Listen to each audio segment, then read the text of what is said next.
Hi friends, இன்றைய அறுவடைகள் பாருங்கள். 2 வீடியோவை போடுறேன் பாருங்கள். 1 கிலோ பாவக்காய் கிடச்சிருக்கு, 1/2 கிலோ கத்திரிக்காய் கிடச்சிருக்கு, பொன்னாங்கண்ணி கீரை ஒரு கட்டு கிடச்சிருக்கு, தண்டு கீரை ஒரு கட்டு கிடச்சிருக்கு, இந்த அளவுக்கு வடமல்லி கிடச்சிருக்கு, பழுத்த பாவக்காய் கிடச்சிருக்கு. இவ்வளோ கிடச்சிருக்கு ஃப்ரெண்ட்ஸ். இந்த மாடி தோட்டத்தில் அந்தளவுக்கு காய் இல்லை, கீழே கிடச்சது தான் இந்த காய்ங்க கூட. அவ்வளோ வெயிலில் எல்லா செடிங்களும் போயிடுச்சு.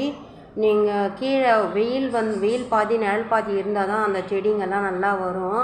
நீங்கள் இனிமேல் அந்த செடி காஞ்ச செடியெல்லாம் எடுத்து போட்டு புது செடி வச்சு நல்லா திரும்பவும் வளர்க்கலாம். இனிமேல் வெயில் போயிடுச்சு. இனிமேல் செடிங்க எல்லா செடியும் நல்லா வரும்.